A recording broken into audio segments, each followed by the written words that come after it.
উমার ইবনুল খাত্তাব রাদিয়াল্লাহু আনহু ছিলেন ইসলামের দ্বিতীয় খলিফা, একজন সৎ, ন্যায়পরায়ণ, সাহসী ও আল্লাহভীরু শাসক। তিনি তাঁর খেলাফতের সময় জনগণের সুখ দুঃখ জানার জন্য প্রায়ই ছদ্মবেশে রাস্তায় বের হতেন, যেন কারো কষ্ট তাঁর চোখ এড়িয়ে না যায়। এক রাতে তিনি শহরের একটি গলির ভেতর হাঁটছিলেন। হঠাৎ একটি ছোট কাঁচা ঘরের সামনে এসে দাঁড়ালেন।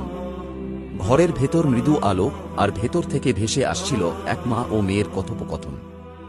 মা বললেন, আজ দুধ কম উঠেছে, বিক্রি করলে লাভ হবে না, দুধে একটু পানি মিশিয়ে দাও। মেয়ে আশ্চর্য হয়ে বলল, মা, খলিফা উমার রাত তো বারবার বলেছেন দুধে পানি মেশানো হারাম, এটা প্রতারণা। মা হালকা বিরক্তি নিয়ে বললেন, উমার তো এখানে নেই, এখন তো কেউ দেখছে না, কে জানবে? মেয়েটি দৃকণ্ঠে জবাব দিল, হয়তো উমার নেই, কিন্তু উমারের আল্লাহ তো আছেন, যিনি সবকিছু দেখেন, জানেন। এই কথাগুলো নিজে শুনছিলেন বাইরে দাঁড়িয়ে। তার চোখে পানি চলে এলো।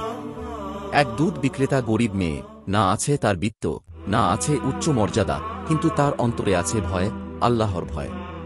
পরদিন সকালে উমার রাদিয়াল্লাহু আনহু নিজের ঘরে ফিরে তাঁর ছেলে আসিমকে ডেকে বললেন, বাবা, আমি গত রাতে এমন এক মেয়ের কথা শুনেছি, যে সচ্চরিত্র, আল্লাহভীরু ও সততার এক উজ্জ্বল উদাহরণ। আমি চাই তুমি তাকে বিবাহ করো। উমারের পুত্র আসিম সেই মেয়েকে বিয়ে করেন। সেই ঘরে জন্ম নিল এক অসাধারণ সন্তান, উমার ইবন আব্দুল আজিজ। তিনি পরে ইসলামের ইতিহাসে এমন এক খলিফা হিসেবে পরিচিত হন, যাকে বলা হয় দ্বিতীয় উমার। তিনি এতটাই ন্যায়পরায়ণ ছিলেন যে মাত্র 2 বছরের খেলাফতে মানুষ এমন শান্তি ও ন্যায়ের স্বাদ পেয়েছিল, যা অনেকেই সারা জীবনেও পায় না। এই ঘটনা আমাদের শেখায়, মানব জীবনের প্রকৃত সম্মান, সাফল্য বা প্রভাব আসে শুধু বংশগত পরিচয় থেকে নয়, আসে তাকওয়া থেকে, আসে অন্তরের পবিত্রতা থেকে। একজন সাধারণ দুধ বিক্রেতার মেয়ে শুধুমাত্র আল্লাহর ভয় এবং সততার কারণে হয়ে উঠেছিলেন এক মহান খলিফার পূর্বসূরি।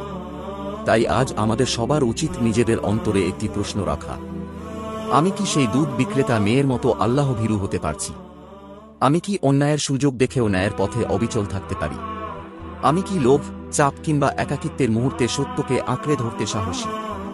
কারণ কে জানে, আপনার আজকের একটি সৎ সিদ্ধান্তই হয়তো আগামীকাল গড়ে তুলবে একজন ন্যায়পরায়ণ নেতা।